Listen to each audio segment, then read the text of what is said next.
Hi, I'm Nicholeen Peck, and I teach all over the world about parenting, good communications, building strong family relationships. And in this video, I'm going to be talking about how parents forget their parental roles.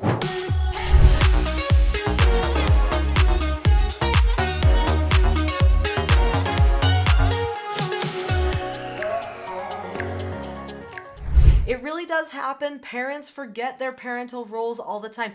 Children can sometimes catch us off guard. They can trick us. Sometimes we haven't even had the right upbringing by our own parents to know how to live according to our parental roles. If that's the case, I've got some book recommendations for you. In this video, we're going to talk about parental roles, what they should be like, and then what parents often do when they are not living according to their parental roles. So how they get tricked, essentially. So pay attention. Here's a quick book recommendation for you, one that you're not going to want to miss. In fact, I usually recommend people read this first when they start learning about my teaching self-government parenting system. This one is called Popular Parenting Methods, and this book will teach you the different types of parenting styles that there are and which ones might actually undermine your parental authority. I know that many people want their children to respect them and love them. They want to have a type of parental authority with their children, but many times they are allowing their children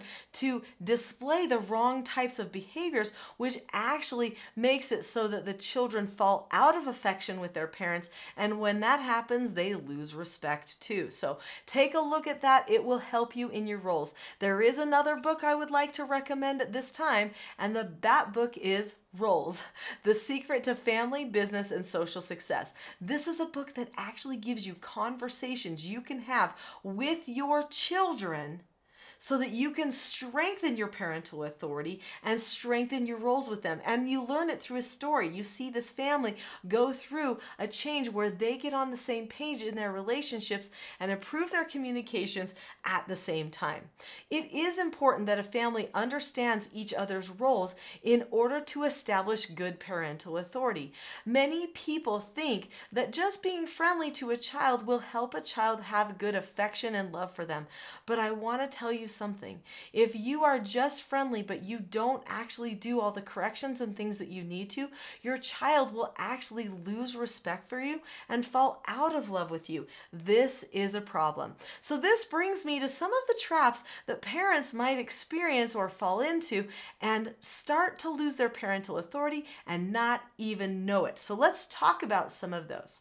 But before we talk about some of these traps, click on the subscribe button now. This channel has a lot of videos that are going to help you maintain your parental authority, and they're going to give you the skills you need so that you can be calm in your parenting and touch the hearts of your children like you want to. So click on the subscribe button now. When I was young, I struggled with my relationships with my parents, and I know they probably got most of their gray hairs from me. My dad wanted me to just honor him, but I wanted to question him all of the time. In fact, I was constantly talking back to him, and then he was constantly telling me about how he was the boss, and so I needed to do what he said I needed to do. But this just wasn't good enough for me. I felt like, what does it mean you're the boss? How does that help me in any way respect you? And sure enough, that did not increase respect at all. It wasn't until I realized that I could determine outcomes with my parents by saying okay and being okay that I chose to change and stop talking back and being so rude and stuff all of the time. And then guess what? My parents stopped bossing me around as much, and voila, our relationships changed. It was kind of magical. I'm so glad that I had a great neighbor who told me, hey, Nicholeen, you could get better outcomes with your parents if you just chose to say okay and be okay. And I had no idea that it would strengthen my role as a daughter and that it would help my parents in their role as parents too. I hadn't even considered roles, but it's something that I probably should have considered. Boss wasn't a role that I honored. But my parents did have a role in the family, and I needed to acknowledge that. So what's one thing that parents can fall into as far as a trap? Declaring that they are the boss, they are the authority, and that the children need to do everything that they say. People do not respond well to that. That is authoritarian parenting, and it turns people off. It even turns children off. in their heart, they'll recognize something wasn't true, something wasn't right, even if they do what you say because they're afraid of you. So, making your children fear you or dropping down the hammer and making them comply because you declare you're the boss is short-sighted. You'll damage relationships, which means that their attachment to you will struggle, and then they won't want to do the things you want them to do. The opposite of that type of parenting is the modern progressive parenting, and this is when people just try to be their children's friends. Being your child's friend does not necessarily increase their respect for you. It can help someone respect their parents, but by and large, when a parent just is friendly to a child and lets a child do whatever they want, the children become more and more insistent, entitled, and even belligerent to their parents. More parents contacted me with problems with their children respecting them who are modern progressive than the ones who are bully fear-based. So what's the second way that parents forget their parental roles? They try to take on a different role, and that role is friend. Trying to be your child's friend is never going to increase the respect or maintain your parental role. Another thing that parents do, which actually ruins their parental role, is they get consumed with the thought that these interactions are about them as a parent. They're not. They're about the child. The parent needs to focus on teaching the child, not about how they feel as a parent. Parents start to take things personally, and when they do, this is damaging to the relationship and to the teaching moment that they're trying to have with the child. So, one thing that a parent can do to keep themselves in the right zone with their parenting is remember they're just doing teaching. They don't need to take anything personally, and they just need to stay focused and engaged on the teaching, be calm through it all.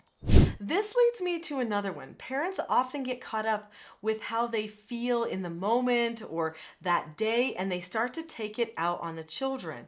This also makes it so that they forget who they are to the children. I hope you're understanding that identity to the child is a big thing. Also, role of the child is their identity as well.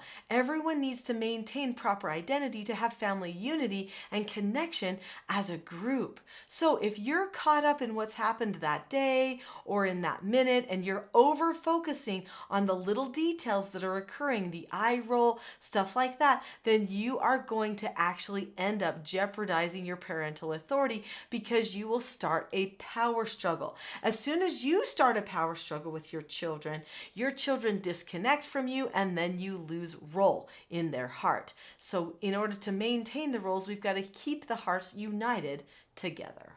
A big thing parents do that actually decreases their parental role is they start arguing with the children. They debate things and they allow the children to talk back to them. Children should use a skill called disagreeing appropriately. This is a great skill that I teach in my Teaching Self-Government Parenting course, and you can use that skill with any age children down to age 2. So really anyone can learn it so long as they're verbal enough. And even if it comes across a little silly and cute because they're tiny, it's really a great thing for them to start learning. So when your child learns to disagree appropriately, they learn to be calm with you while they're sharing their point of view, listening to your point of view, and having a good, mature discussion. But when a child talks back, they are just trying to get dominance in a conversation. Really, what they want is to be understood. So help your children know you will understand them always. You will take that time if they use the skill disagreeing appropriately. Now, this one is one you might not catch yourself doing. So pay attention. The media gives messages all the time about parents and children. They show parents interacting with children. They show dysfunction in family relationships. Many parents make the mistake of taking their social cues for the family from the media social cues. Do not learn how to interact with your children from the media or from social media, from other people's posts. That is not the way to learn social interaction with your children. Your children need to know you personally. They need to know the greatest version of you. They need to know that you are an important and great person in their lives.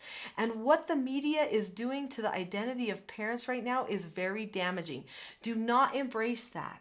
Do not laugh at it. In fact, point it out to your children. Say, that's really sad. That's sad if the media thinks that's the way that I should behave to you. Because I think that's just an attitude problem. And that parent isn't listening very much to that other child. And the child doesn't think they can talk to their parents. And I want us to always be able to talk together. Expose it. Show the child that that's also not what they should believe should happen. And you know what? If it's just too much entertainment like that, don't watch it either. Go back and find some old movies that have good, better communication. Watch the Andy Griffiths show. Watch little Opie talk to his dad. That's good communication, parent and child. So don't take your cues from the media, because the media doesn't know you or your child. And sometimes I wonder if they're just trying to make us all dependent on them for everything, even how we communicate with each other. One key thing that you can do to maintain your role in your family is to have calmness. And since you have stayed to the end of this video, I have a free gift for you, my Calm Parenting Toolkit. I have a 10-lesson toolkit that parents can use to stay calm when their children are going out of control, and to help their children be calm too. And if you click on the link that's in the description below this video, you can have that Calm Parenting Toolkit for free. The link is teachselfgov.com/toolkit. So click on the link to that video now and get the Teaching Self-Government Calm Parenting Toolkit for free. Now, this isn't my full course, it's a mini course, but it will start you out learning about skills and principles that you need for calmness so that you can maintain good roles in your relationships. Click on the link to that video now, and I'll see you there.